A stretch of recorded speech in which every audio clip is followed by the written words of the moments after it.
और उसकी बांसुरी की धुन जो अधिकारी था उसके पास पहुंची।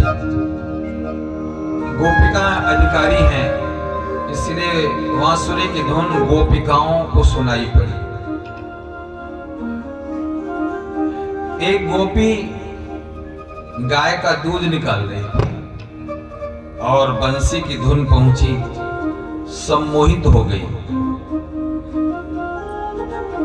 दूध निकालना बंद कर दिया और उधर चल पड़ी जहां से ये धुन आ रही थी।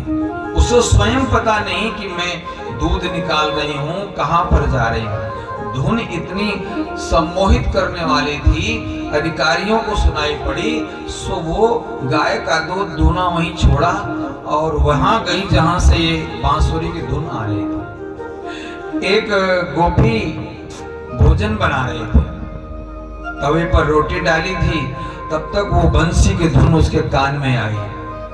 रोटी वहीं की छोड़ी और चल पड़ी वहीं जहां से ये धुन आई। एक गोपी श्रृंगार कर रही थी, एक आंख में काजल लगाया था, इतने में वो गोपी सुनती है बांसुरी की धुन, सो भूल गई। आधा श्रृंगार किया, उसी स्थिति में चल पड़ी और सारी गोपिकाएं जब अर्धरात्रि के समय वहां पहुंची जहां भगवान बंसी बजा रहे हैं, सबसे पहले भगवान ने सबका स्वागत किया। स्वागतम वो महाभागा प्रियम किम करवाणि वह ब्रजस्या नामयं कश्चित् ब्रूतागमन कारणम्। भगवान ने सबका पहले तो स्वागत किया, आओ देवियों आपका स्वागत है।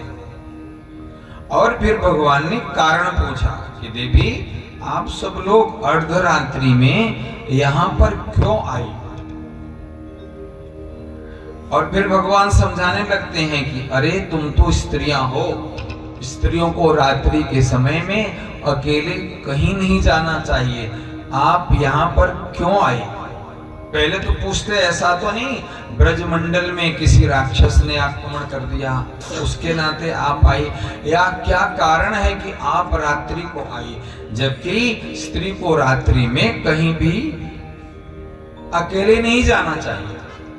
और फिर भगवान कहते हैं आप लोग आई सही, लेकिन अब लौट जाओ अपने पतियों के पास, अपने पुत्रों के पास, अपने परिवार के पास।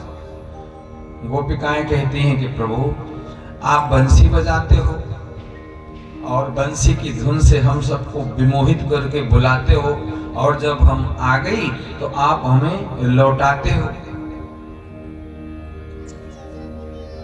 फिर भगवान कहते हैं कि स्त्री का धर्म है अपने पति की सेवा करना, पति के घर को अपना मानकर उसको संवारना सजाना, अपने पुत्रों की सेवा करना, इसलिए आप लौट जाओ। भगवान एक कथा भी सुनाते हैं कि देवी पतिव्रता नारी कितनी बलवान होती है, कितनी श्रेष्ठ होती है। भगवान ने एक पतिव्रता की कथा भी सुनाई। जब भगवान ने पतिव्रता की कथा सुनाई तो उनमें से एक गोपी थी, उसने भी एक कथा सुनाई। बोले भगवान हमारे जो पति हैं वो हमारे पति हैं और रहेंगे, आप मेरे ऐसे पति नहीं हो जैसे संसार की दृष्टि का पति होता। कथा सुनाई कि प्रभु आपने पतिव्रता की कथा तो सुना दी, जरा हमारी भी एक कथा सुन लो। तो गोपी भगवान को कथा सुनाती है कि भगवान एक पति और पत्नी दोनों साथ रहते थे और पत्नी अपने पति से बहुत प्रेम करती थी, इतना प्रेम करती थी कि जब तक उसे प्रातः काल अपने पति का दर्शन नहीं हो जाए, इसके पश्चात ही वो जल ग्रहण करती थी, भोजन ग्रहण करती थी। उसका इतना पति से प्रेम था।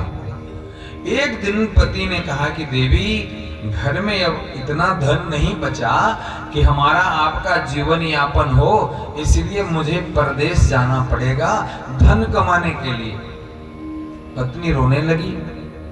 पत्नी ने कहा कि हमारा आपसे इतना प्रेम है कि जब तक मैं आपको प्रातःकाल देखती नहीं हूँ, आपका दर्शन नहीं करती हूँ, तब तक मैं जल ग्रहण नहीं करती। अगर आप परदेश चले गए तो हमारा क्या होगा, हमारे इस व्रत का क्या होगा।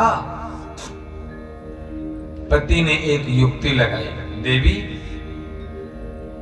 धन तो कमाने जाना पड़ेगा, जीवन चलाना है तो धन कमाना पड़ेगा, लेकिन तुम्हारा व्रत भी बच जाएगा और मैं परदेश भी चला जाऊंगा। पत्नी ने कहा, ये कौन सी युक्ति है। पति ने अपना एक सुंदर सा श्री चित्र बनवाया और अपने पत्नी को बोला कि जब तक मैं परदेश में रहूं तब तक इसी का दर्शन कर लेना।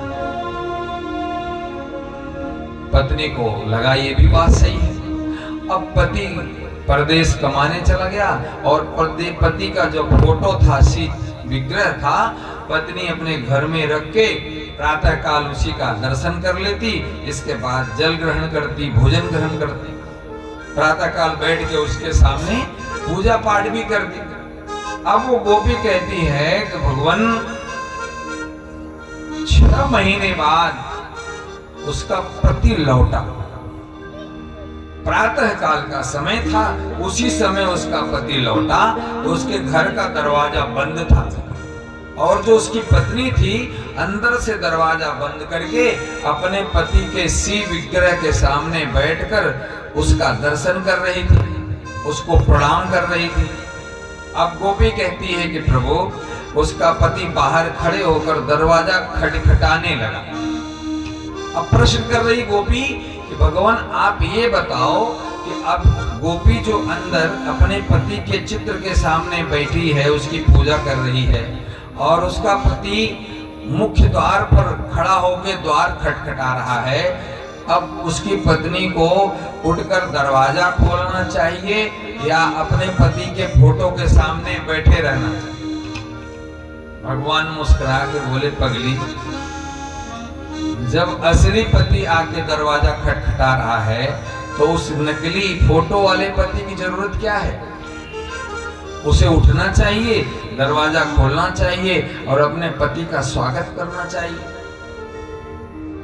गोपी ने कहा, बस महाराज, हम यही आपसे सुनना चाहते हैं। गोपी ने कहा कि महाराज आप ये कह रहे हो कि आप अपनी पत्नियों के पास लौट जाओ।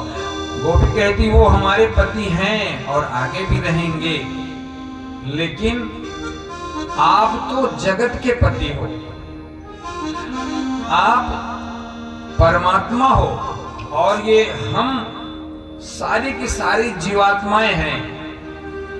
अब जब परमात्मा दरवाजा खटखटा रहा है, परमात्मा हमारे ब्रज में आया है, तो हम जीवात्माएं आपका दर्शन करने आई हैं। वो पति तो है, शरीर का पति है, हम उसको प्रणाम करते हैं, वो मेरे लिए संसार का नकली पति है, लेकिन जो जगत का पति आ गया तो हम जीवात्माएं इस परमात्मा का दर्शन करने आए।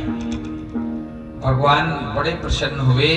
देवी, मैं ये देख रहा था कि तुम्हारा प्रेम शरीर का है कि आत्मा का है। आत्मा और परमात्मा के प्रेम को ही गोपी भाव कहते हैं। गोपिकाएं कौन है? जीवात्मा है। कृष्ण कौन है? परमात्मा है। तो आज परमात्मा से जीवात्माएं मिलने आई है। भगवान बड़े प्रसन्न हुए और गोपिकाओं के साथ महारास करना प्रारंभ किया। महारास चल ही रहा था, इतने में क्या हो गया, गोपिकाओं के मन में ये भाव जग गया कि देखो, जो परमात्मा सारी सृष्टि को अपने उंगली पर नचा रहा है, सारा संसार उसकी उंगली पर नाच रहा है। बात भी सही है, परमात्मा भैया हमारा आप सबका मालिक है, मदारी है, हम आप तो उसके बंदर हैं। वो अपने इशारे पे सबको ही नचा रहा है, सारी दुनिया उसे इशारे पे नच रही है। कोई कोई मान लेता है कि हाँ भैया हम तो भगवान के बंदर हैं, और कोई कोई नहीं मानता, बोलता नहीं हम भगवान के बंदर कैसे हो सकते हैं, भगवान कैसे चलाएगा। लेकिन सच्चाई यही है कि हम सभी बंदर बंदरी हैं, और हमारा आपका जो स्वामी है ना, ईश्वर है, सबको चला रहा है। हम सब नाच रहे हैं, कोई आस्था ग्रीन में नाच रहा है, कोई दूसरी जगह नाच रहा है, कोई तीसरी जगह नाच रहा है, वास्तव में सब नच रहे हैं, और नचाने वाला वो परमात्मा है। बस यही भाव आ जाए तो फिर तो आनंद ही आनंद है।